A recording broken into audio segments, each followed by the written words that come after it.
सर्वांना जय लहुजी. क्रांतिगुरु वस्ताद लहुजी साळवेंचा, डॉक्टर अण्णाभाऊ साठेंचा, छत्रपती शिवाजी महाराजांचा, डॉक्टर बाबासाहेब आंबेडकरांचा. आम्ही फार दुरून आलोय आणि विशेष म्हणजे आमच्याकडे इतका मोठा पाऊस आहे आणि पुलावरून 2 फूट पाणी वाहत आहे. अशाही परिस्थितीमध्ये आम्ही त्या पुलावरून गाडी टाकून तुमच्या पिंपरी चिंचवडला आलोय. त्याच्यामुळे सर्व बांधवांना विनंती आहे, फक्त आपले 10 ते 15 मिनिटं घेतो, पण तुम्हाला इथं आल्याचं वाईट वाटणार नाही याची गॅरंटी घेतो. आणि मी चंद्रपूरवरून आलोय आणि अशा ठिकाणी आज आपण बसलोय जे भक्ती आणि शक्तीचं पीठ आहे. आणि हे ऐतिहासिक स्थळ आहे की ज्या स्थळावर संत तुकाराम महाराज आणि छत्रपती शिवाजी महाराजांची भेट झाली. त्या भेटीच्या नंतर छत्रपती शिवाजी महाराजांना संत तुकोबारायांनी त्यांना मार्गदर्शन केलं आणि महाराष्ट्रामध्ये क्रांती घडली आणि स्वराज्य निर्माण झालं. याच भक्ती आणि शक्तीपीठावर आज आरक्षण उपवर्गीकरणाचा परिसंवाद तुम्ही घेताय आणि या परिसंवादाचं अमृत म्हणून येणाऱ्या काळामध्ये आरक्षणाचं उपवर्गीकरण नक्की होणार आहे. कारण या भक्ती आणि शक्तीपीठाची ती ताकद असणार आहे. सर्वप्रथम हा कार्यक्रम आयोजित केल्याबद्दल पिंपरी चिंचवड महानगरपालिकेचं, या भागातील समस्त मातंग समाजातील कार्यकर्त्यांचं मी मनापासून अभिनंदन करतो. ज्या ज्या महामानवांनी आपल्या आयुष्याची आहुती देऊन, आपल्या आयुष्याची राखरांगोळी करून जे स्वतः चंदनापरी झिजले आणि तुमचं आमचं आयुष्य सुगंधित केलं, त्या सर्व महामानवांना मी विनम्र अभिवादन करतो. आणि मी माझ्या 2 शब्दाला सुरुवात करतो. आता जर आपण बघितलं तर जवळपास BS वाघमारे सरांनी आणि मॅडमनी आपल्या भाषणाच्या माध्यमातून आरक्षण उपवर्गीकरणाची गरज, कायदेविषयक बाजू, संविधानिक बाजू अतिशय प्रभावीपणे मांडलेली आहे. आणि आता याच्याही पलीकडे जाऊन जर बोलायचं झालं की समता या देशामध्ये आपला जो विषय आहे की या विषयाच्या अनुषंगाने बोलायचं झालं तर आरक्षणाची समता व उपवर्गीकरणाची गरज आणि वास्तव या प्रत्येक मुद्द्यावर 2-2 मिनिटं बोलतो आणि थांबतो. आरक्षणाची जी समता आहे, मुळात सुप्रीम कोर्टाची सर्व आपल्याला चिरफाड करून त्या निकालाची आपल्याला माहिती दिलेली आहे. अनुसूचित जातीचा जो वर्ग आहे, हा जो वर्ग एकत्रितपणे करण्यात आला, समदुःखी, समपीडित, समशोषित समाजांना एकत्रित करून त्यांना एक घटनात्मक ओळख देण्यात आली. आणि ही घटनात्मक ओळख याच्यासाठी देण्यात आली, या लोकांना आम्ही संविधानाच्या माध्यमातून काही तरतुदी करून त्यांना न्याय देऊ इच्छितो. आणि त्या न्याय देत असताना, त्याच्या तरतुदीची अंमलबजावणी करत असताना या सगळ्यांना एकत्रितपणा देता आला पाहिजे. एवढंच आणि एवढंच या अनुसूचित जाती वर्ग एकत्रित करण्याचं कारण आहे. जर का अनुसूचित जाती वर्गाच्या त्या एका शब्दाच्या आडून जो शब्दखेळ केला गेला, त्याच्या बाबतीमध्ये सन्माननीय सरांनी आपल्याला सविस्तर माहिती दिलेली आहे. बांधवांनो, एक थोडकं इथंच बसलेला प्रत्येकाचा माणूस हा टेक्निकली परफेक्ट असेल असं नाही. त्याच्यामुळे मी तुम्हाला तुमच्या भाषेत सांगतो. आपल्या महाराष्ट्रामध्ये एक योजना सुरू आहे आणि त्याच्यामध्ये सरकारच्या वतीनं अंत्योदय नावाची एक योजना राशन दुकानदाराच्या माध्यमातून मिळाली जाते. ही अंत्योदयची जी योजना आहे, त्या योजनेच्या माध्यमातून तो मराठा असेल, हाटकर असेल, चांभार असेल, कुंभार असेल, बंजारा असेल, आदिवासी असेल, कुठलेही जर का लोक गरीब असतील, त्या क्रायटेरियामध्ये बसत असतील, तर त्या सगळ्यांची ओळख म्हणून त्यांना अंत्योदय शब्द लावण्यात आला. आणि त्या अंत्योदय शब्द लावल्याच्या नंतर त्या सगळ्या लोकांना तो लाभ मिळालाच पाहिजे. आणि म्हणून त्या सर्वांपर्यंत मोफत धान्य देण्याची योजना सरकारने सुरू केली. या योजनेच्या अंतर्गत सगळ्या लोकांपर्यंत राशन पोचतं की नाही? पोचतं. मग जर का ही त्यांची एक ओळख म्हणून, राज्यातली त्यांची ओळख म्हणून त्यांनी तो शब्द प्रयोग केला की अंत्योदय लाभार्थी, अशाच पद्धतीनं संविधानातल्या सगळ्या गोष्टींचं वाटप प्रत्येक माणसापर्यंत पोहोचलं पाहिजे म्हणून अनुसूचित जाती ही आपली ओळख निर्माण केली. ज्या पद्धतीनं अंत्योदय लाभार्थ्याच्या प्रत्येक माणसापर्यंत राशन पोहोचलं, प्रत्येक जातीतल्या प्रत्येक माणसापर्यंत आरक्षण पोहोचलंय का? नाही. म्हणजे संविधानानं केलेली जी तरतूद होती त्या तरतुदीला आपल्या देशातलं सरकार न्याय देऊ शकलंय का? नाही देऊ शकलंय. आणि ते न्याय देऊ शकला नाही म्हणून देशामध्ये दुसऱ्यांदा आपण लढाई लढली. आणि ती लढाई लढली त्या प्रत्येक माणसापर्यंत प्रत्येक जातीपर्यंत तो लाभ मिळाला पाहिजे. आणि ते जर का मिळायचं असेल तर याच्यामध्ये सुप्रीम कोर्टाच्या जजमेंटमध्ये स्पष्टपणे लिहिलेलं आहे की जर का त्या प्रत्येक माणसापर्यंत सरांनी सांगत असताना आपल्याला चंद्रचूड सिंग साहेबांच्या स्टेटमेंटमध्ये आहे की ही जे आपला एक संघ समाज आहे तो एक संघ समाज म्हणजे तुमची एक वर्ग नाही, तो केवळ तुमची ओळख आहे.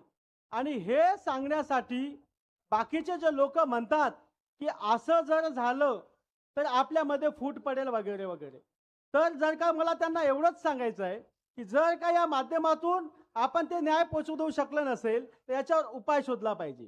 आणि सर, या महाराष्ट्रामध्ये तुम्ही बघितलं, तेलंगणा असेल, आंध्र प्रदेश, तामिळनाडू, पंजाब, हरियाणा राज्यामध्ये आरक्षणाचं उपरीकरण झालं. विरोध झाला का? नाही झाला.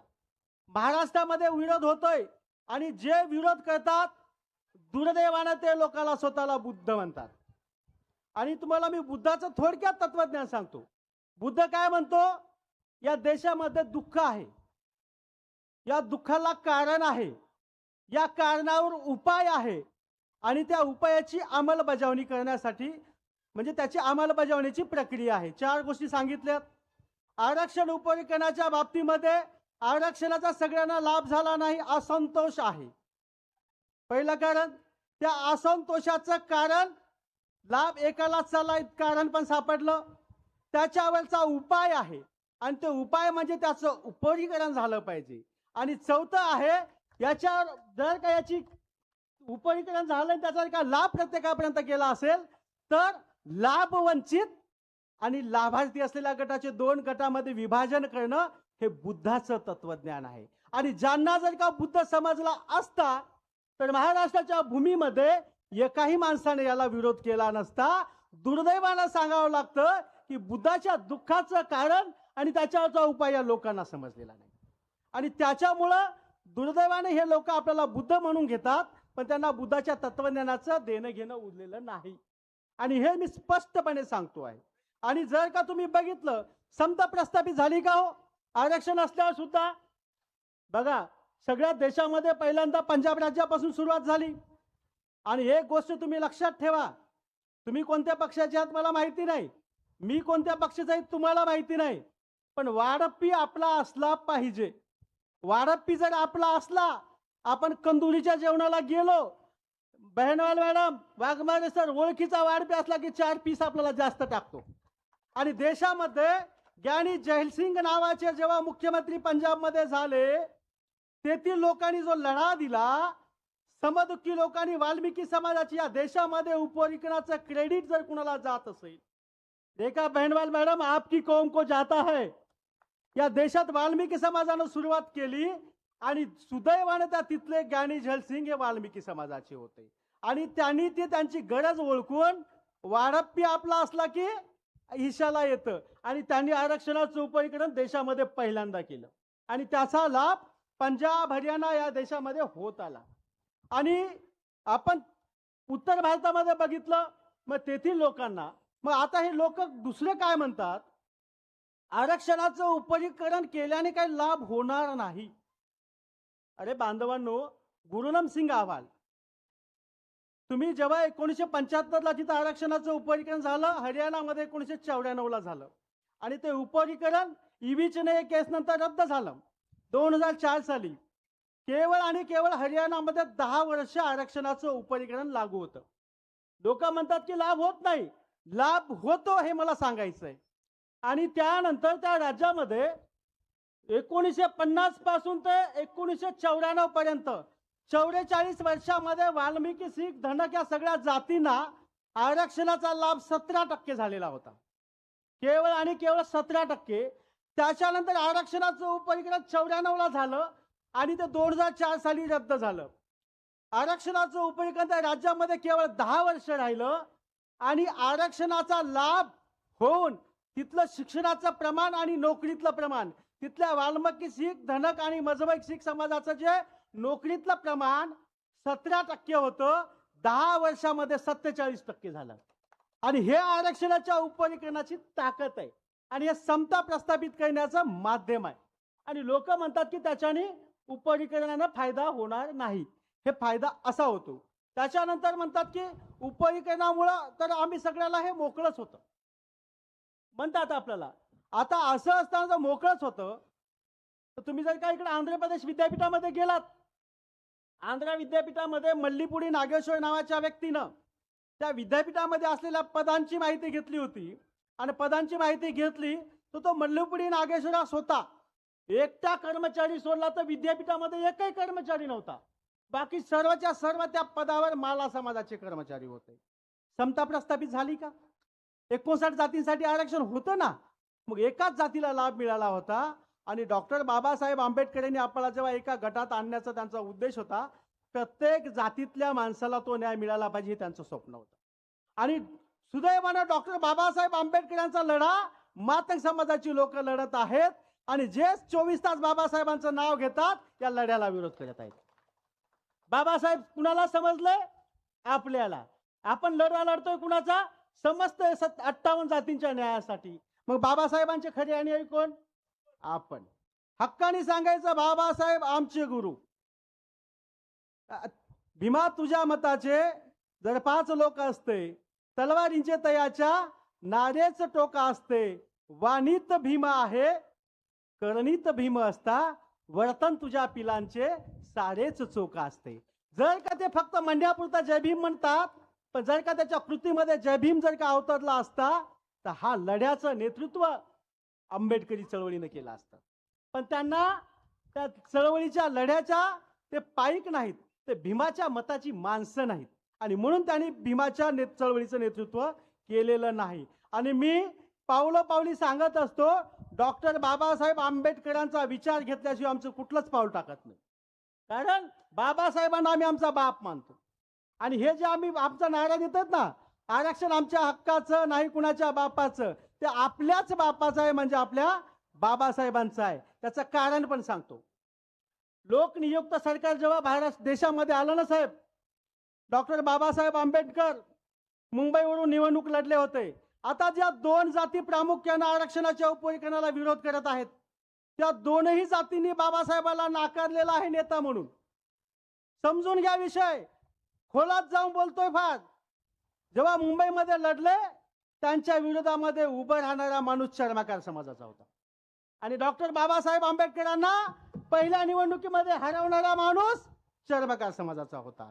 आणि जेव्हा त्यांनी पोट निवडणूक लागली म्हणून भंडारा गोंदियाला गेले, आमच्या विदर्भात आले, सर्वाधिक लोकसंख्या तिथं बहुतांची आहे, महारांची आहे.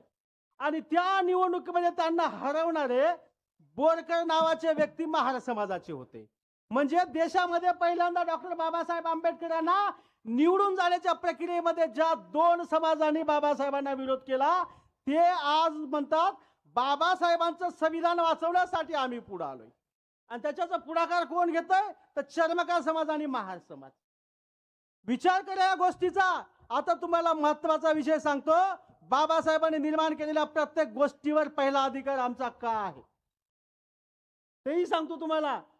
डॉक्टर बाबासाहेब आंबेडकर या देशाचं संविधान बनण्यासाठी जेव्हा संविधान सभा निर्माण होत होती, संविधान सभेमध्ये जेव्हा डॉक्टर बाबासाहेब आंबेडकरांना जायचं होतं, डॉक्टर बाबासाहेब आंबेडकरांनी महाराष्ट्रात निवडणूक लढली नाही. डॉक्टर बाबासाहेब आंबेडकर पश्चिम बंगालला गेले. पश्चिम बंगालमध्ये एकही महार राहत नाही. आणि त्या पश्चिम बंगालमध्ये डॉक्टर बाबासाहेब आंबेडकरांनी निवडणूक लढली. तिथे चांडाळ समाजाची लोक राहतात, तिथं वाल्मिकी समाजाची लोक राहतात. त्या चांडाळांच्या वाल्मिकींच्या समाजाच्या मतावर डॉक्टर बाबासाहेब आंबेडकर संविधान सभेत गेले आणि मसुदा समितीचे अध्यक्ष झाले आणि भारताला त्यांनी संविधान दिलं. जर का तिथून ते लढले नसते तर कदाचित भारताच्या संविधानामध्ये मागासवर्गीयांसाठी तरतूद नसती, आरक्षणाची तरतूद नसती आणि ती तरतूद होण्यासाठी जी लोक कारणीभूत आहेत त्याच्यात महारही नाहीत आणि चांभारही नाहीत. आणि ते बनलेले होते पश्चिम बंगालमधून, जिथं राहतात चांडाळ, वाल्मिकी, भंगी सगळी लोक. आणि ते चांडाळ म्हणजे दुसरे कोणी नाहीत, तर त्यांनाच महाराष्ट्रामध्ये मातंग समजलं जातं. हे खरे बाबासाहेबांचे वारसदार आहेत. बाबासाहेबांचं संविधानिक नेतृत्व स्वीकारणारा पहिला समाज असेल, त्यांना संविधान सभेत पाठवणारे कोणी असतील, आम्ही आहोत. आणि म्हणून डॉक्टर बाबासाहेबांच्या निर्मित प्रत्येक गोष्टीवर का पहिला अधिकार कुणाचा असेल, या दोन जाती व्यतिरिक्त इतर सगळ्या अस्पृश्यांचा आहे. आणि हे मी काही तोंडचे शब्द म्हणून बोलत नाहीये, सगळं ऐतिहासिक संदर्भाने बोलतो. या सगळ्या लोकांना असं वाटतंय की आम्ही खोटं बोल पण रेटून बोल, असं आता होणार नाही. इतक्या दिवसामध्ये जे झालं ती वेगळी गोष्ट, पण आता तसं होणार नाही. आणि तुम्हाला महाराष्ट्रामध्ये या गोष्टीला विरोध होण्याची जी कारण आहेत, आतापर्यंत देशामध्ये तुम्ही बघितलं असेल तर कुठल्याही माणसाच्या उद्धारासाठी प्रस्थापितांनी विरोध केलेला आहे. कुठल्याही माणसाने जर देशात पहिला विरोध केला असेल सामान्य माणसाच्या प्रगतीमध्ये, तो प्रस्थापित लोकांनी केलाय. आता अनुसूचित जातीतले प्रस्थापित कोण आहे? तो महार आणि चांभार. आता कोण विरोध करतंय तुमच्या प्रगतीच्यासाठी? पुढे येताना कोण विरोध करतंय? तर हे म्हणजे इथंच झालंय का? नाही, इतिहासामध्ये सुद्धा याचे संदर्भ आहेत. आणि 1902 साली जेव्हा छत्रपती शाहू महाराजांनी आपल्या संस्थानामध्ये आरक्षण लागू केलं, तेव्हा त्याला सगळ्यात पहिला विरोध केला ॲडव्होकेट अभ्यंकर साहेबांनी, गणपतराव अभ्यंकरांनी. का?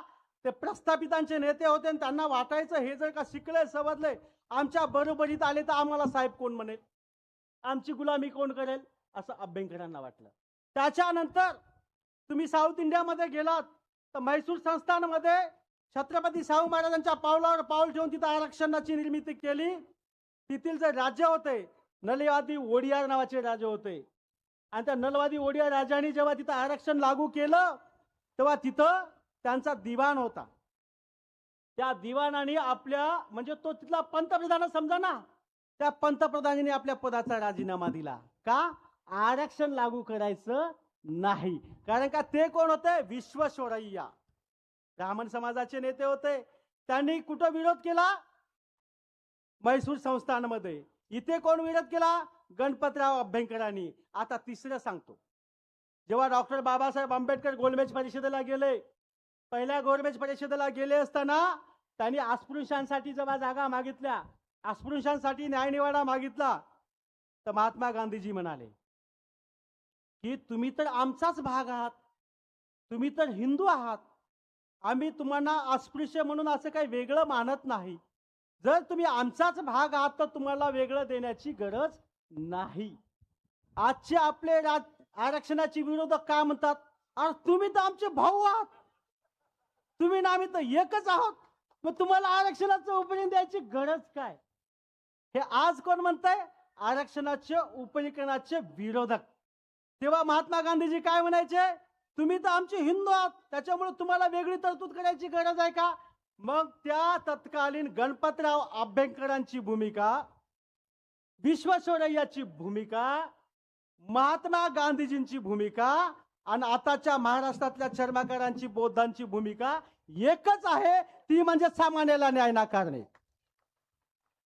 ही भूमिका त्यांची आहे. बघा लिंक कशी आहे. प्रस्थापित हे नेहमी उपेक्षितांना पुढे येण्यासाठी विरोध करतात आणि याची उदाहरणं इतिहासामध्ये आहेत. आपण काही याच्यावर बोलतोय का? अजिबात बोलत नाहीये. आणि अशा पद्धतीनं मग ते केलं. दुसरा युक्तिवाद काय म्हणतात की असं जर आपण केलो तर आपल्या समाजामध्ये फूट पडेल. हे फूट पडेल म्हणण्यासाठी आपल्या देखी आहे कुठे? एक गोष्ट लक्षात घ्या की आपण जे अनुसूचित जातीतले लोक आहोत, शोषित म्हणून, समस्याग्रस्त म्हणून आपण एक आहोत, विचारांनी एक आहोत, पण सांस्कृतिक आणि सामाजिक दृष्ट्या भिन्न भिन्न आहोत. हे सुप्रीम कोर्टानं पण मान्य केलेलं आहे आणि ते शाश्वत सत्य आहे. आज आपण कितीही बोंबललो तरी सरांनी सांगितलं, मला जंगम समाज हा स्वतःला ब्राह्मण समजतो, चर्मकार समाज स्वतःला ब्राह्मण समजतो, इथला आपल्या मातंगातला असतील किंवा आणखी कोणी असतील, हे इतर जातींना स्वतःपेक्षा वेगळं समजतात. मग आपल्यात एकी आहे का? नाही. फक्त आपण समस्याग्रस्त म्हणून, घटनात्मक ओळख म्हणून एकत्र आलो होतो. आणि ती घटनात्मक ओळख ही अनुसूचित जात ही आपली घटनात्मक ओळख आहे. आणि त्यांचं म्हणणं काय आहे की असं उपरीकरण झालं तर फूट पडेल. आता त्यांना मला सांगायचंय, डॉक्टर बाबासाहेब आंबेडकर या तुमच्या पुणे कराराचा विषय सांगतो, पुण्यातला. जेव्हा जातीय न्यायनिवाडाचा वेळ आली आणि जातीय न्यायनिवाडा होत असताना पुण्यामध्ये डॉक्टर बाबासाहेब आंबेडकरांनी स्वतंत्र मतदारसंघाची मागणी केली होती पुण्यात. आणि त्याच्यामध्ये प्रस्थापितांनी काय विरोध केला हो? असं जर केलं तर अस्पृश्य एकटे पडतील आणि अस्पृश्य एकटे पडले तर ते प्रवाहाच्या बाहेर जातील आणि त्यांचे ते अन्यायग्रस्त राहतील. आजच्या आरक्षणाच्या उपरीकरणाचे विरोधक काय म्हणतात हो? जर का आरक्षणाचं उपरीकरण झालं तर मांग एकटे पडतील. आणि तेव्हा ते काय म्हणाले होते गांधीजीच्या त्या न्यायनिवाडा सभेमध्ये की असं केलं तर अस्पृश्य एकटे पडतील.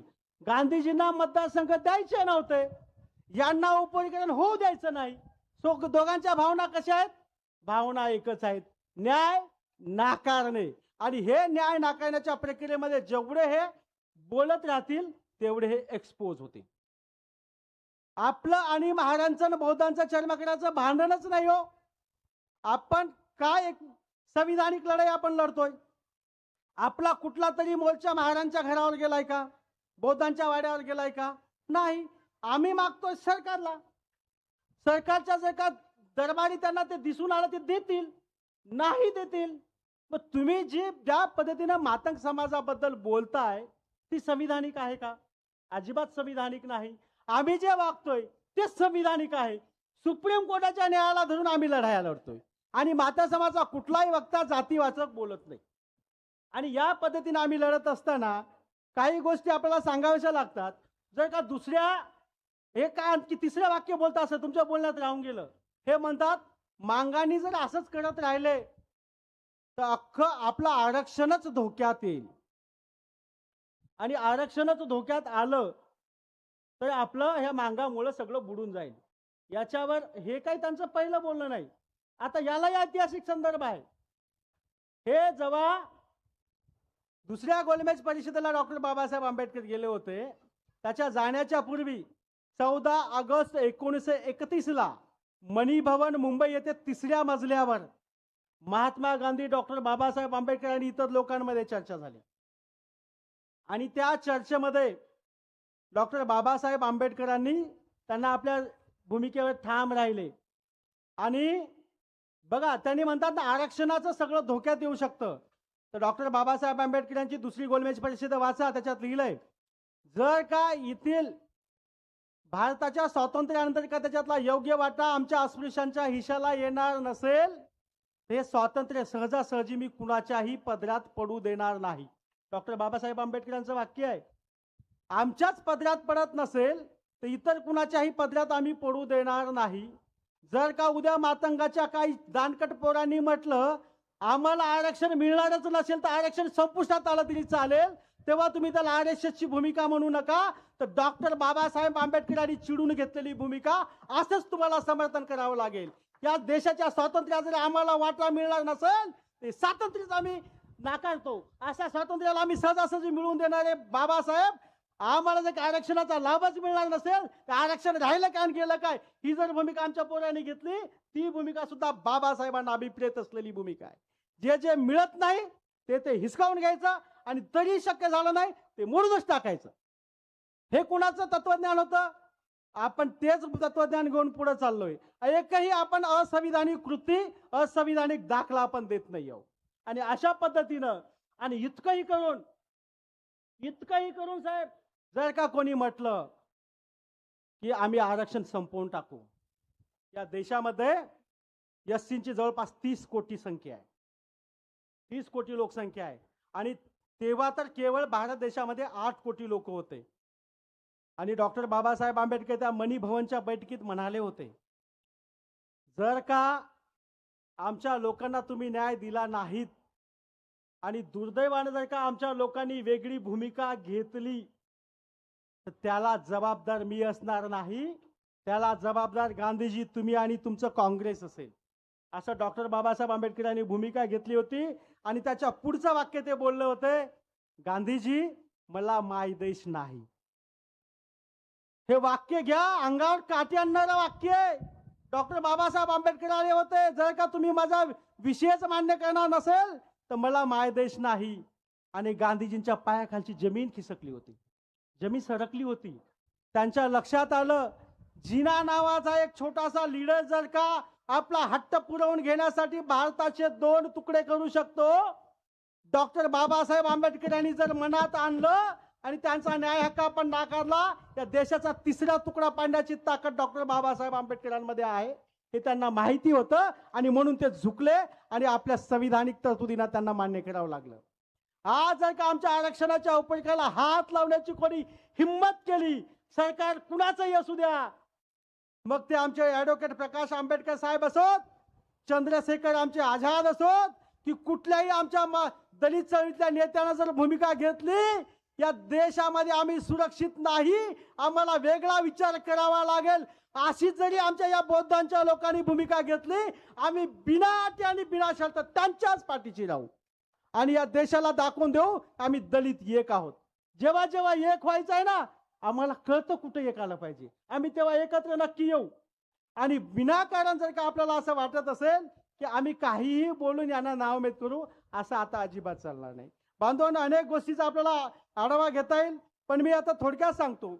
आणि आपल्याला एक भीती वारंवार दाखवल्या गेली, तुम्ही संख्येने कमी आहात आणि एकटे पडले तर तुमच्यावर अन्यायाचं प्रमाण वाढेल. असं अजिबात होणार नाही.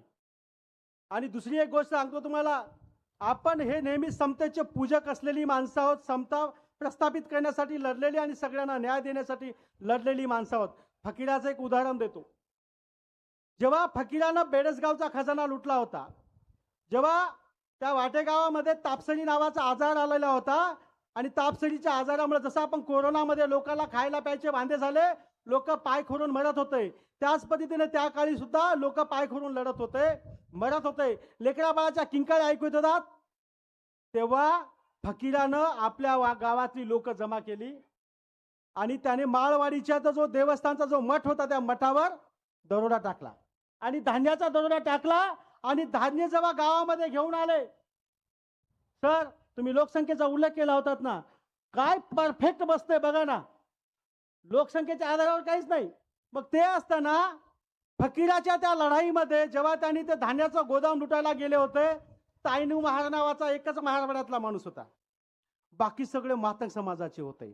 पण जेव्हा ते धान्याचं कोठार घेऊन आले आणि गावामध्ये जेव्हा वाटप केलं, तेव्हा त्यांनी एक हिस्सा महारवाड्यासाठी काढून ठेवला, दुसरा हिस्सा मांगवाड्यासाठी काढून ठेवला. आमच्या फकीरानं हे बघितलं नाही की त्यांची लोकसंख्या किती होती, त्यांची गरज किती आहे हे बघितलं आणि त्यांना तेवढाच न्याय देण्याचं काम आमच्या फकीरानं केलं. आज ते तत्व सुप्रीम कोर्टाचं आहे. साहेब, तुमची गरज किती आहे बघा, मनाचा मोठेपणा करा आणि त्याला तितकं द्या, हे सरकारला सुचवतंय. आमच्या फकीरानं आम्हाला तसा तो दुजाभाव शिकवला का, अरे तू एक आहेस, तू एकाचाच हिस्सा घेणं होय बाजूला म्हटलं का. आता अनेक व्यासपीठावरून ते लोक बोलतात तुमची 2% लोकसंख्या आहे, 2% घ्या ना, व्हा बाजूला. आता तुम्ही देणारे कोण? लाभ वंचितपणा आमचा जास्त सिद्ध झालाय, ते आम्हाला जास्त मिळणार आहे. आमच्या फकीरानं ती भूमिका घेतली आहे. आणि आपल्याला त्या अण्णाभाऊसाठी त्या कथेतून आणखी एक उदाहरण सांगतात. बेडसगावचा खजाना, शासकीय खजाना लुटल्यावर सुद्धा जेव्हा ते पैसे घेऊन येतात, वाटप करतात, तेव्हा सुद्धा त्यांच्यासोबत एक फक्त तायनू महार असतो. आणि तेवढं असताना त्या अख्ख्या महाराष्ट्राच्या लोकांना समन्याय वाटा देतात.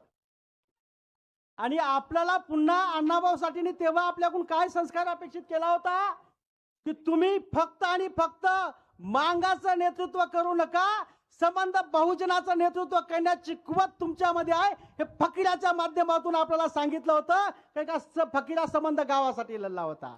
आणि दुसऱ्यांदा फकीराचे वारसदार तुम्ही दुसऱ्यांदा समस्त अस्पृश्यांसाठी लढत आहात. कारण काय खरे आणूया तुम्ही लहुजी साळवेंचे, फकीराचे आणि बाबासाहेबाचे आहात, सगळ्यांसाठी लढताय तुम्ही, बरोबर. हे अशा पद्धतीने आपल्या महामानवांनी आपल्यावर रुजवण केली आहे. संत रविदास म्हणतात, ऐसा चाहू राजमय जहा सबन को मिले अन्न, छोट बड समसब बसे, रविदास रहे प्रसन्न. त्यांनी त्यांच्या स्वप्नामध्ये एक बेगमपूरची संकल्पना केली होती. सगळे माणसं समपातळीवर आले पाहिजे, सगळ्यांकडे समान वाटा गेला पाहिजे आणि या सगळ्यामधून आमचा समाज सुखी झाला पाहिजे. हे संविधानाच्या पुढे संत रविदास म्हणतात. आणि हे करण्याची जेव्हा जेव्हा क्षमता इथे होती, त्या लोकांनी आजपर्यंत आपण कुणाच्या चळवळीत कुणाच्या पाठीशी नेता म्हणून राहत होतो, तर बौद्ध बांधवांच्या. आजही राहतो. तर आपल्याला योग्य तुमच्यामध्ये किती कॅलिबर असू द्या, आज त्यांनी या महाराष्ट्रामध्ये एवढा उद्वेग वाढण्याचं कारण सांगतो आणि थांबतो. या चळवळीच्या मागचं महत्वाचं कारण आहे साहेब, महाराष्ट्रामध्ये एवढा विरोध तुम्हाला जो होतोय ना सर, तो केवळ आरक्षणाचं उपवर्गीकरण आहे म्हणून नाही. याच्यातलं एक अत्यंत महत्वाचं कारण तुम्हाला सांगतो. या महाराष्ट्राच्या भूमीमध्ये या आपल्या मोठ्या बांधवांना असं आतापर्यंत वाटतंय, या दलित चळवळीचे मालक आम्ही आहोत, हे त्यांना वाटतंय. पहिल्यांदा महाराष्ट्राच्या भूमीत हे सिद्ध होतंय की दलित चळवळीचे मालक तुम्ही एकटेच नाही, तर दुसरेही कोणीतरी आहे आणि ते रस्त्याच्या तुमच्या आंदोलनामधून दिसतंय. आता त्यांना असं वाटतं की आपला हेही इच्छा मालकी संपुष्टात येते की काय, म्हणून हे त्यांचं सगळ्यात मोठं विरोध करण्याचं कारण आहे. दुसरं कारण सांगतो तुम्हाला, याच्या मागचं दुसरं कारण असं आहे, आणि असं जर झालं तर इथल्या प्रत्येक राजकीय पक्षाचं लक्ष आजपर्यंत दलित म्हणून केवळ एकाच समाजाकडे होतं. तुमचे संघटित मोर्चे आता दिसायला लागली, तुमची डोकी दिसायला लागली, तर राजकारणातला दलितांतला सगळ्यात प्रबळ दावेदार म्हणून महाराष्ट्रामध्ये मातंग समाज पुढे येतोय, आणि त्याच्यामुळे तुमच्या महाराष्ट्रामध्ये सगळ्यात जास्त विरोधात मोर्चे होतात. हे त्याचं परफेक्ट अनालिसिस आहे. ते म्हणतात की इथं नोकऱ्याच नाही तर उपयोगाने काय फरक पडतो. अरे उपयोगाने फरकच पडत नाही तर विरोध कशाला आहे ना. उपयोगाने नोकऱ्या आहेत की नाही सोडा. आज महाराष्ट्रामध्ये MBBSच्या जागा आहेत. MBBSच्या जागेला पण जर आपली मुलं पात्र झाली, त्यांना कुठं नोकरीची गरज आहे हो. टेक्निकल एज्युकेशन घेतले त्यांना नोकरीची गरज आहे का हो. कुठेही जातात, कुठेही जगतात. आणि अशा पद्धतीनं अनेक गोष्टींचा इथे त्यांना भीती वाटायला लागली. अनाहूत भीती ही निर्माण झाली की आम्हाला ही लोक पर्याय म्हणून जर पुढे आली तर आमचं राजकीय आणि सामाजिक अस्तित्व धोक्यात येईल, आणि म्हणून आपल्याला विरोध होतोय. डॉक्टर बाबासाहेब आंबेडकर यांनी 3 लोकांना गुरु मानलं होतं: संत कबीर, बुद्ध, महात्मा फुले. कबीर काय म्हणतात?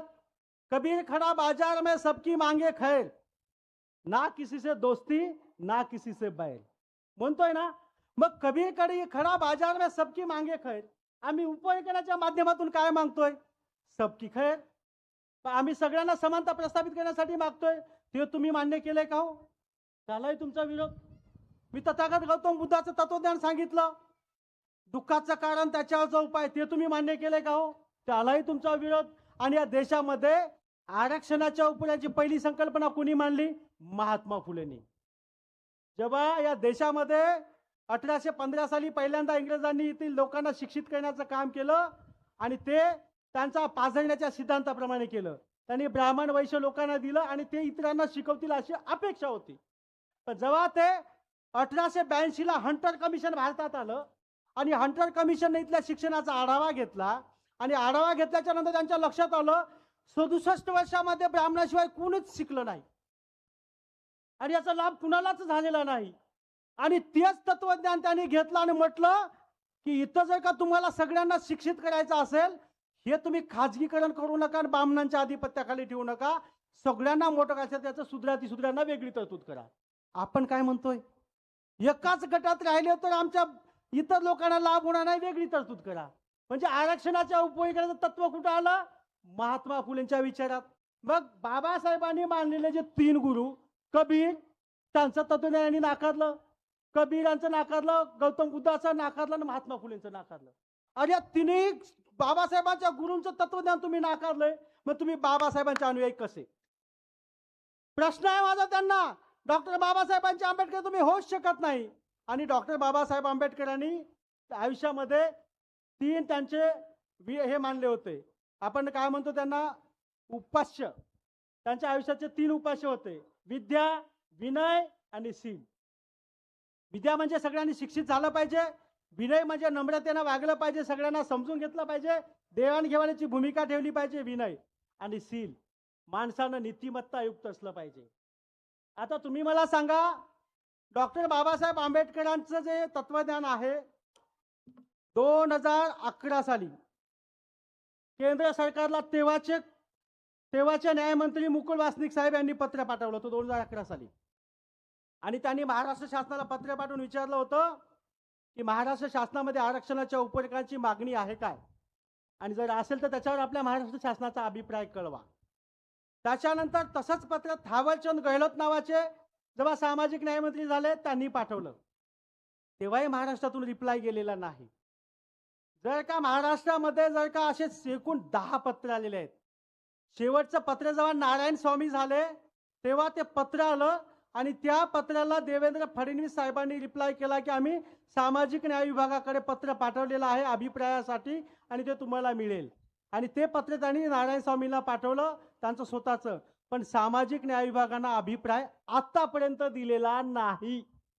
जर का तुम्ही नीतिवान असते, डॉक्टर बाबासाहेब आंबेडकर म्हणतात विद्या ही, जर का तुम्ही सिलवान नसाल तर विद्या ही फुकाची आहे. आणि शिकलेल्या माणसांना कळतं की ह्या माणसांना कसं फसवावं. जर का माणसं सिलवान असतील तर शिक्षणाचा उपयोग हा माणसांच्या उद्धारासाठी होऊ शकतो, आणि जर का तुम्ही सिलवान नसाल शिक्षणाचा उपयोग हा माणसांच्या फसवणुकीसाठी होतो. डॉक्टर बाबासाहेब आंबेडकर म्हणाले होते. आणि जिथं जिथं तुम्ही महाराष्ट्र राज्याच्या 2011 पासूनच्या आतापर्यंतचे सामाजिक न्याय मंत्री कोण होते त्यांची लिस्ट काढा, सामाजिक न्याय विभागाचे सचिव कोण होते त्यांची लिस्ट काढा, आणि बघा ते सगळे जर का एकाच जातीचे असतील आणि त्यांनी जर का उपयोग करण्याची गरज असा अभिप्राय दिला नसेल तर त्यांनी शिक्षणाचा उपयोग करून तुम्हा आम्हाला फसवण्याचं काम केलंय. म्हणजेच डॉक्टर बाबासाहेब आंबेडकरांच्या शब्दात सांगायचं म्हणजे मुझे पढ़े लिखे लोगों ने धोखा दिया. हेच ते पढ़े लिखे लोक आहेत ज्यांनी डॉक्टर बाबासाहेब आंबेडकरांना धोका दिलाय. आणि जर का तुम्हाला ते जर का सिलवान तुम्ही असतात तर डॉक्टर बाबासाहेब आंबेडकरांचे नीतिवान गुणवान असतात तर त्या पत्राला अभिप्राय दिला असता आणि आरक्षणाची गरज असं प्रामाणिकपणे कळवलं असतात. अरे होऊ दे किंवा नको होऊ दे, पण तुम्ही ती नीतिमत्ता जोपासली का? ती नीतिमत्ता तुम्ही जोपासली नाही. म्हणजे डॉक्टर बाबासाहेब आंबेडकरांच्या विद्या विनयशील ह्या 3 गुणांचा तुम्ही सन्मान केलाय का? मग तुम्ही डॉक्टर बाबासाहेब आंबेडकरांचे अनुयायी कसे? कोणता अँगल लावताय तुम्ही स्वतःला आंबेडकरीवादी म्हणून घेण्यात? अरे कुठलाही फोकस लावा, कुठलाही कॅमेरा लावा, आमच्या उठून मागून पुढून आम्हीच फक्त डॉक्टर बाबासाहेब आंबेडकरांचे खरे अनुयायी तुम्हाला दिसू, कारण बाबासाहेबांच्या रस्त्यावर आम्ही चालत आहोत. दुसऱ्यांसाठीची लढाई आम्ही लढत आहोत. लोक म्हणतात की माग एकटेच फक्त इथं लढत आहेत. या देशामध्ये जेव्हा अस्पृश्यांचा लढा लढायची वेळ आली 1300 जाती होत्या साहेब. 1300 जातीच्या लोकांनी आंदोलन मोर्चे केलेले नाहीत. केवळ आणि केवळ doctor Babasaheb Ambedkar one man army म्हणून लढत होते. 1300 जातींना न्याय देण्याचं काम करत होते. जेव्हा दुसऱ्यांदा अस्पृश्यांना न्याय द्यायची लढाई आली, मातंग समाज वन मॅन आर्मी म्हणून लढतोय, बाबासाहेबांचं तत्व अनुसरतोय आणि डॉक्टर बाबासाहेबांच्या भूमिकेत आपण वावरतोय. डॉक्टर बाबासाहेबांच्या तत्वज्ञानाला घेऊन पुढे जाण्याचं जर का काम कोणी करत असेल, आणि तुम्हाला देशाची पुढची क्रांती सांगतो, तुमच्या लातूरच्या भाषणामध्ये अजिंक्य भैया चांदेने एक उल्लेख केला की इथून पुढच्या काळामध्ये उपवर्गीकरण झालं तर म्हणे आमचे IAS IPS होतील. त्याला ट्रोल करण्यासाठी ट्रोल आर्मीनं काय टाकलं, अरे म्हणे तुमचे मांगांचे नेते फार येडे आहेत म्हणे. उपवर्गीकरण महाराष्ट्रात जर झालं तर DYSP होऊ शकतो, उपजिल्हाधिकारी होऊ शकतो. दादा मान्य आहे, महाराष्ट्राचं उपवर्गीकरण तो अभी झाकी है, दिल्ली का उपवर्गीकरण अभी बाकी है. येणाऱ्या 10 वर्षामध्ये दिल्लीच्या आरक्षणाचं सुद्धा उपवर्गीकरण झालेलं 2036 साली तुम्हाला दिसेल. कारण तिथे सुद्धा न्याय अपेक्षित आहे. केंद्र सरकारच्या नोकऱ्यांमध्ये आम्हाला न्याय मिळाला पाहिजे की नाही. राज्याचा लढा तर आम्ही जिंकूच हो. सुप्रीम कोर्ट काय नाही म्हणतंय का तुम्ही फक्त राज्यापुरतं लढा. मंदाकृष्ण महादिगाच्या नेतृत्वामध्ये लढाई सुरू झालेली आहे. फक्त राज्यातल्या 4-5 होऊ द्या, दिल्लीचं आरक्षणाचं उपयोग होईल. आणि अजिंक्य भैया चांदेने बोलायचा ट्रोल केलेल्या लोकांना मला या स्टेजवरून सांगायचं आहे, UPSC आणि तिथल्या सगळ्या एक्झाम मध्ये उपवर्गीकरण तुम्हाला दिसेल. एवढं मांगांना हलक्यात घेऊ नका. आम्ही फक्त तत्वानी बोलतोय आणि तत्वानी वागतोय. आम्हाला कळलंय आता कसं लढायचं. आमचे विरोधक कोणीच नाहीत, आम्ही आमच्या हक्कांसाठी लढतोय. आणि बांधवांनो, जाता जाता सांगतो की ही लढाई आजची आहे का? हे म्हणतात मांगांना RSSने कोणीतरी सांगलं आणि म्हणून कळतात. 13 मे 14 मे 1923 साली कांडवे जिल्हा सातारा येथे सीतारामजी लांडगे साहेब यांच्या अध्यक्षतेखाली मातंग परिषद झाली होती आणि त्या मातंग परिषदेमध्ये ठराव घेण्यात आला होता की कायदे काउन्सिलमध्ये मातंग समाजाचा प्रतिनिधी स्वतंत्रपणे असला पाहिजे. मग आपली न्यायाची लढाई कशी आहे 1923 पासून. त्याच्यानंतर सोलापूर जिल्ह्यामध्ये अवघडे आणि के सकट साहेबांच्या नेतृत्वामध्ये एक परिषद झाली होती. त्या परिषदेमध्ये लिहिलं होतं, त्याने ठराव घेतला होता की जर का तुम्ही कायदे कौन्सिलामध्ये लोकप्रतिनिधी म्हणून जर का एससीना संधी देणार असाल तर 2 वर्ष जर का महाराणा दिली तर 3ऱ्या वर्षी मांगांना द्या, आलटून पालटून संधी द्या, कारण की ते प्रतिनिधित्व सगळ्यांना मिळालं पाहिजे. ही लढाई 1923 ची आहे. 100 वर्षापूर्वीची जर का लढाई असेल आणि तुम्ही जर का त्याला RSSचं म्हणून जर का आज त्याचं तुम्ही त्याच्यासाठी जोडणी करत असाल तर माझा येथील चळवळीतल्या लोकांवर आरोप आहे. आरोप नाही, हे सत्य आहे की तुम्ही आम्ही 100 वर्षामध्ये जी लढाई निर्माण केली, वाल्मिकी मॅडम बहनजी जी लढाई निर्माण केली, तुमच्या आमच्या ताकदीवर उपरिकणापर्यंत पोहोचलो, सुप्रीम कोर्टापर्यंत पोहोचलो आणि आपल्या लढ्याचं क्रेडिट जेव्हा आपल्याला मिळायची वेळ आली आणि मांगांनी हे करून घेतलं, असं जर का सिद्ध झालं तर मांग कर्तृत्ववान आहे, मांग बलदंड आहे, मांग शक्तिशाली आहे असा मेसेज सगळ्या समाजात जाईल आणि आमचं नेतृत्व खुटं पडल. म्हणून या भीतीपोटी हे RSSचं षडयंत्र आहे म्हणून आमच्या कामाचं क्रेडिट RSSच्या माथी मांडण्याचं काम स्वतःला आंबेडकरवादी म्हणून घेणारे करतायत. म्हणजे आम्ही मेहनत करायची आणि क्रेडिट त्यांना घ्यायचं. म्हणजे आजचे स्वतःचे आंबेडकरवादी आहेत ना ते RSSच्या IT सेलचे कार्यकर्ते आहेत. माझा आरोप आहे, अरे मांग करत आहेत म्हणा ना, मांगांना क्रेडिट द्या. तुमचे भाऊ आहो ना आम्ही, आम्हाला मोठं म्हणलं तर तुमचं काय वाटलं होणार आहे. आमच्या मेहनतीचं मोठं करून RSSला का मोठं करताय. RSS तुमची बहीण आहे, RSS तुमचा भाऊ आहे, RSS कोण आहे, त्यांना का मोठं करताय तुम्ही. अरे मांगांना मोठं केलं तर आम्ही तुमचेच आहेत. आणि एक गोष्ट लक्षात घ्या, आपल्या दोघांमधला वादविवाद किती टोकाला गेला, मी जाणीवपूर्वक बोलतोय, किती जरी असला आम्ही एकमेकांचे स्पर्धक आहोत आरक्षणाच्या लाभासाठीचे. मग SC असेल की तिथं महार चांभार लढतात, एक जागा असेल महार चांभार लढतात. एकमेकांचे आपण स्पर्धक आहोत म्हणून केवळ विरोधक आहोत. आपण एकमेकांचे शत्रू नाही. मांग बौद्ध, मांग महार आणि बौद्ध आपण, मी या विचारपीठावर सांगतो, आपण शत्रू नाही, आपण केवळ स्पर्धक आहेत. आपल्यातलं भांडण केवळ आणि केवळ आरक्षणाचं उपरीकरण होईपर्यंत आहे. ज्या दिवशी उपरीकरण होईल त्या दिवशी आपण सख्खे भाऊ, तोपर्यंत आपण विरोधक. आम्हाला तुमच्यापासून दूर जायचंच नाही. तुम्ही किती दूर ढकलणार. अरे आज तुम्ही भंतेजींचा उल्लेख केलात, हा तुम्ही करा, आम्हाला जायचं नाही. हा आम्ही तुम्हाला पकडूनच ठेवणार आहे, आमचा अजेंडाच तो आहे. आता ते काय म्हणतात, तुम्ही म्हणालात भंतेजींचं, अहो एवढे संभ्रमात अवस्था. मी तुम्हाला सांगतो, या देशातली आंबेडकरी महाराष्ट्रातली चळवळ पहिल्यांदा ट्रॅप मध्ये टाकलेली आहे. हे सगळ्यात मोठं ट्रॅप आहे. आणि आंबेडकरी चळवळीचा थिंक टँक काय करतोय मला माहिती नाही. काय दुर्दशा आली. डॉक्टर बाबासाहेब आंबेडकरांनी महार हा शब्द माझ्या जातीवरचा कलंक आहे म्हणून तो निपटून टाकायसाठी म्हणून बौद्ध धर्म दिला. आणि थिंक टँक म्हणतोय की येणाऱ्या जनगणनेमध्ये तुम्ही महार लिहा. मला हे गणितच कळलं नाही. म्हणजे किती हे विरोधाभास आहे. आणि दुसऱ्या महत्वाचं एवढंच सांगतो की डॉक्टर बाबासाहेब आंबेडकरांची जी भूमिका आहे ती भूमिका मांडत असताना ज्या लोकांनी आपल्याला बोललेलं आहे की बाबा हे कुठंतरी काहीतरी पाणी मुरतंय, असा अजिबात प्रकार नाही. आता ह्या लोकांनी म्हणतात की असं जर झालं आणि आम्ही तुमच्यावर नाराज झालो तर तुमच्यावर अन्याय केला, तुम्ही त्याला पुरू शकणार नाही. डॉक्टर बाबासाहेब आंबेडकर यांनी 1818 साली भीमा कोरेगावच्या स्तंभाला भेट दिली आणि आम्हाला सांगितलं, काय ते काय महाराजांना सांगितलंय का, सगळ्या अनुसूचित जातीला सांगितलंय. काय सांगितलंय, आपण संख्येनं कितीही असलो तरी चालेल, स्वाभिमान सोडायचा नाही, लढायची तयारी ठेवा. त्याच्या पूर्वी महात्मा फुलेंनी सांगितलंय, जबरदस्त उदाहरण. महात्मा फुलेंनी काय सांगितलंय माहित आहे, जर का तुम्ही तुमच्या जातीतले 200, 300, 500 लोक असू द्या, जर का तुम्ही प्रामाणिक असाल, तुमच्यामध्ये बाणा असेल स्वाभिमानी, तर तुम्ही लाखो लोकांशी लढू शकता. आणि याचं उदाहरण महात्मा फुले यांनी त्यांच्या गुलामगिरी कादंबरीमध्ये दिलाय. त्यांनी उदाहरण दिलाय, त्यांनी स्पार्टा नावाच्या शहराचं उदाहरण दिलंय. त्या शहरावर इराणचा झरक्सिस नावाचा सेनापती 1,00,000 लोकांचं सैन्य घेऊन आला होता आणि ते ज्या इराणच्या बॉर्डरवरून त्यांना ग्रीस देशामध्ये प्रवेश करायचा होता. जसं तुमचा खंडाळा घाट आहे ना, खंडाळा घाटावरून मुंबईतून इकडे यावंच लागतं, तसं त्या ग्रीस शहराला जात असताना व्हॅलीमध्ये ते आले होते. 1,00,000 सैन्य घेऊन झरक्सिस आला, पण त्या स्पार्टा नावाच्या शहरातले लोक, ग्रीस नाव हे सगळ्यात पहिलं प्रजासत्ताक देश आहे, स्वाभिमानानं पुरीत झालेले ते लोक आहेत, प्रेरणा घेतलेली लोक आहेत, देशासाठी वाटेल ते करायची तयारी असलेले लोक आहेत.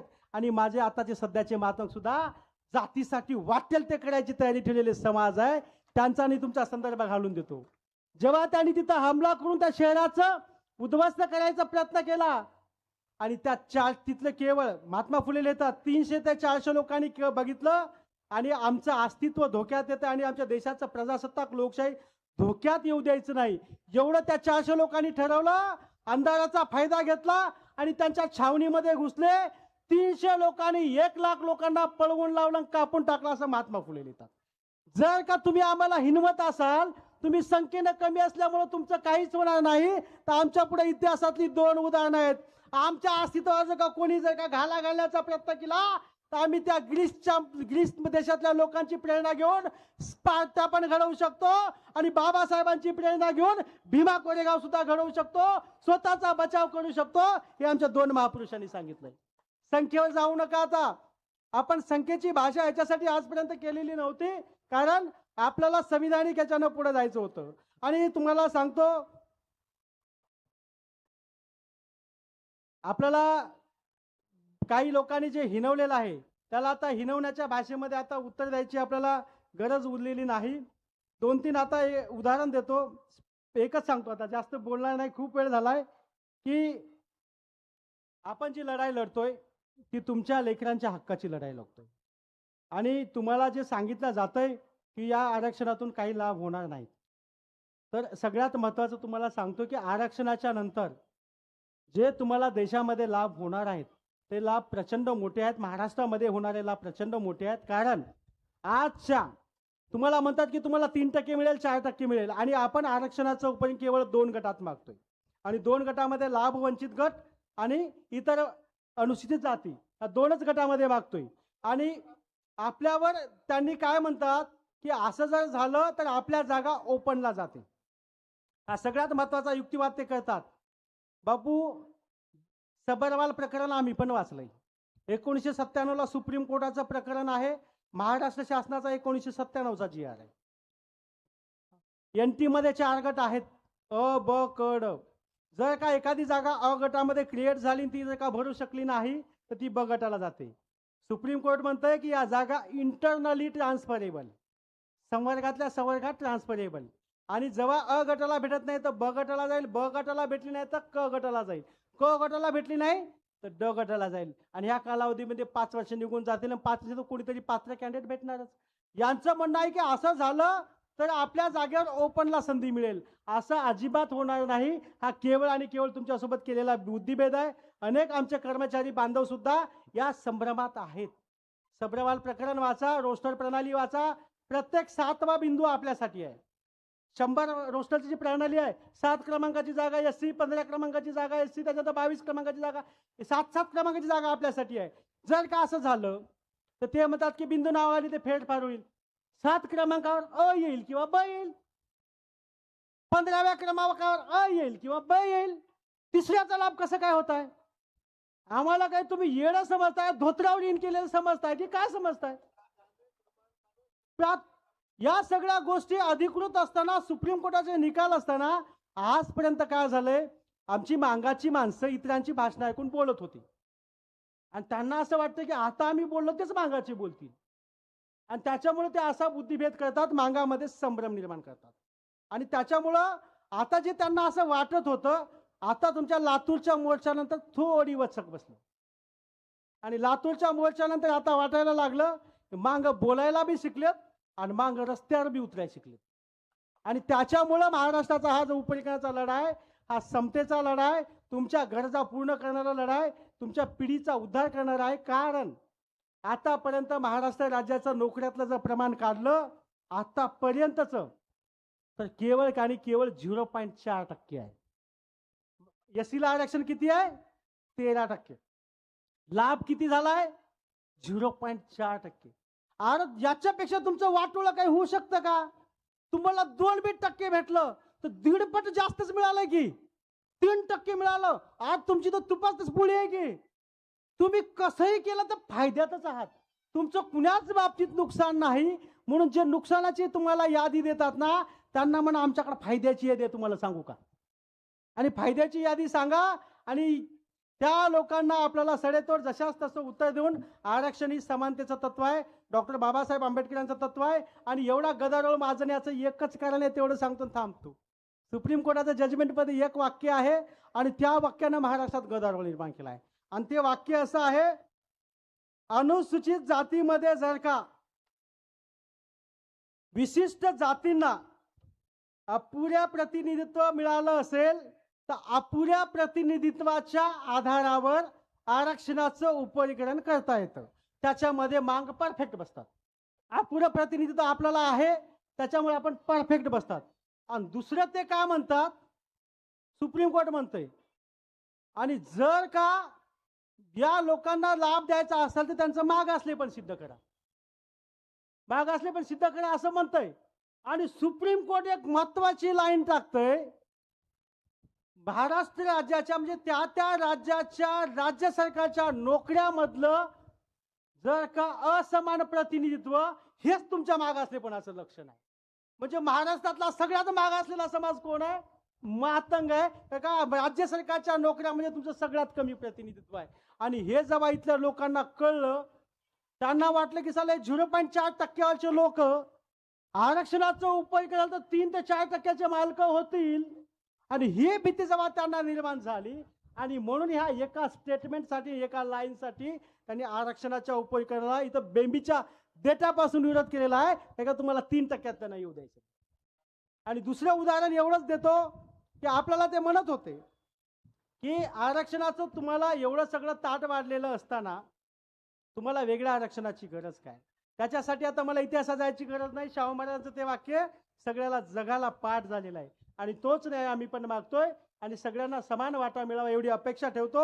आणि एक बुद्धिभेद करण्यात आला आणि सन्माननीय आदरणीय श्रद्धेय आनंदराज आंबेडकर साहेबांकडून करण्यात आला.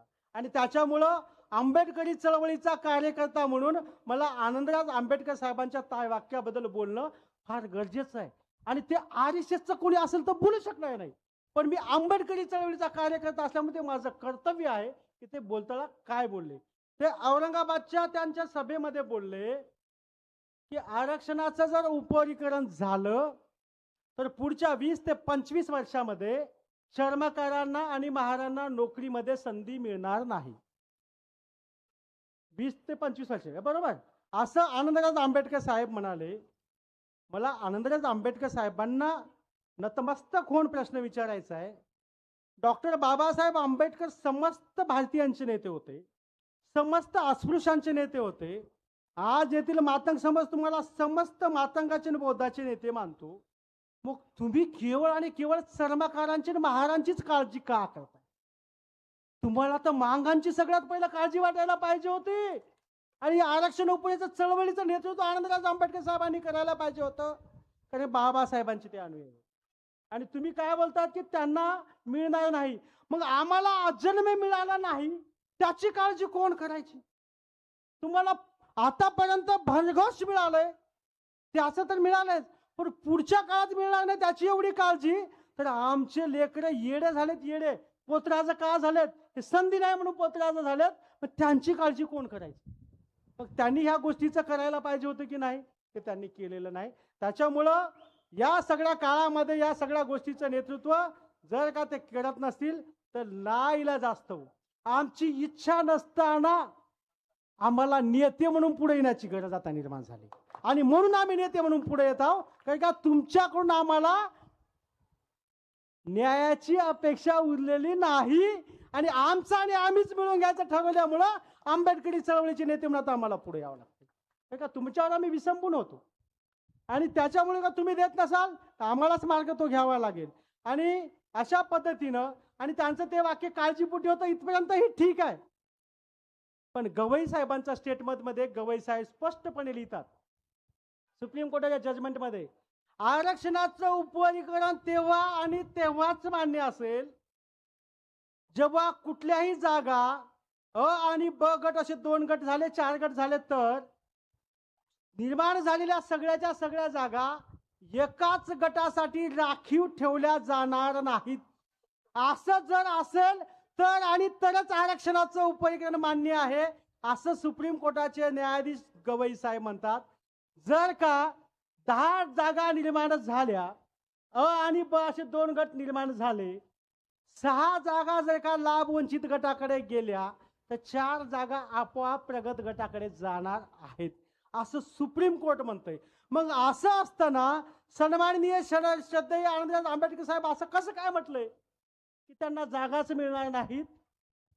मग डॉक्टर बाबासाहेब आंबेडकर यांच्या संविधानावर आधारित सुप्रीम कोर्टामध्ये सगळ्यात महत्वाचा माणूस गवई साहेब, बाबासाहेबांचे सच्चे अनुयायी गवई साहेब स्वतःच्या स्टेटमेंटमध्ये असं लिहित असताना, तुम्ही जर का समाजामध्ये अशा पद्धतीची मांडणी केली तर समाज उचकल्या जातोय आणि समाजामध्ये जे प्रतिमोर्चे निघण्याची कारणं आहेत ते अशा जबाबदार माणसांकडून अशी वक्तव्य झाल्यामुळे समाज जास्त उचकलेला आहे. आमची विनंती आहे या स्टेजवरून श्रद्धेय आदरणीय ॲडव्होकेट प्रकाश आंबेडकर साहेबांना माझी विनंती आहे की साहेब, आमचा दुसरा तिसरा नेता कोणीच नाही. जर का आमची विनंती आपल्याला आहे, या महाराष्ट्रामधला हा धिंगाणा थांबवणारा माणूस मागातही नाही आणि महारातही नाही. जे कोणी आहे सर्वमान्य ते ॲडव्होकेट प्रकाश आंबेडकर साहेब आहेत. आमची तुम्हाला विनंती आहे, येथील फडणवीस साहेबांना आपण फोन करावा.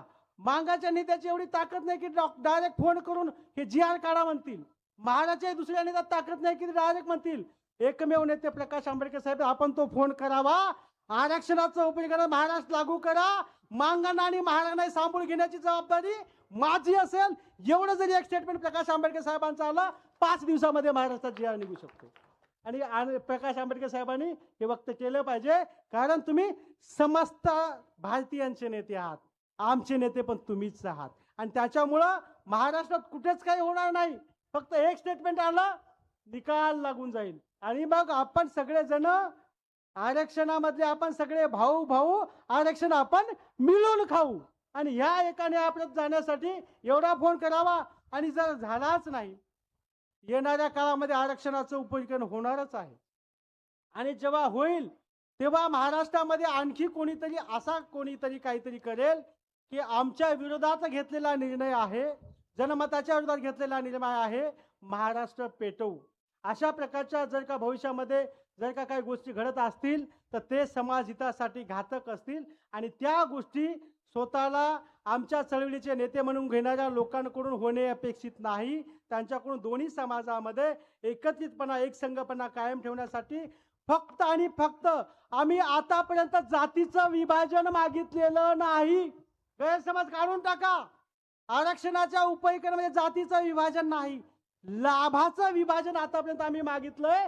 लाभाचं विभाजन करावं, एवढं शासन दरबारी आपल्या व्हावं. आम्ही तुम्ही सगळे एकच आहोत, एकाच ठिकाणचे आहोत, कारण या चळवळीमध्ये आमच्या माणसांचं फार मोठं योगदान आहे. जय भीम म्हणत चंदन कांबळे, तुमच्या जो नामांतर लढ्यातला कोचिराम कांबळे हा मातंग समाजाचा होता आणि दीक्षाभूमीवर जय बुद्ध जय बुद्ध जय बुद्ध म्हणत म्हणणारे विठ्ठल उमप मांगाचेच आहेत.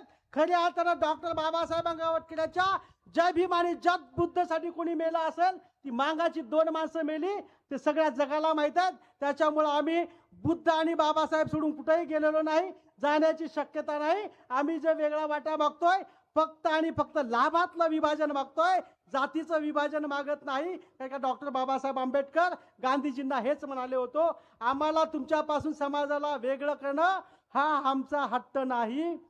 तुमच्या मानसिकतेतून आणि तुमच्या गुलामीतून समाजाला मुक्त करून त्याला प्रतिनिधित्व देणं हे माझं कर्तव्य, तोवढाच माझा लढा आहे असं बाबासाहेब म्हणाले होते. उपविकनाच्या माध्यमातून एससी मधून आम्हाला वेगळं करण्याचं आणि वेगळं पाऊल उचलण्याचं आमचं धोरण नाही. उपविकनाच्या माध्यमातून केवळ आणि केवळ उगाच कोणीतरी स्वतःला दलितांचे मालक म्हणून घेतय, दलितांचा लाभ माझा एकट्याचा आहे म्हणून घेतय, त्या सगळ्यापासून वेगळं करून लाभाचा वाटापर्यंत तुमच्यापर्यंत पोहोचवण्याचं काम हे डॉक्टर बाबासाहेब आंबेडकरांनी त्या घेतलेल्या शब्द इतकंच पवित्र आहे. तेच काम आम्ही करण्याचं करतोय. एवढंच बोलतो आणि माझं लांबत गेलेलं भाषण इथंच संपवतो. जय लवजी, जय भीम.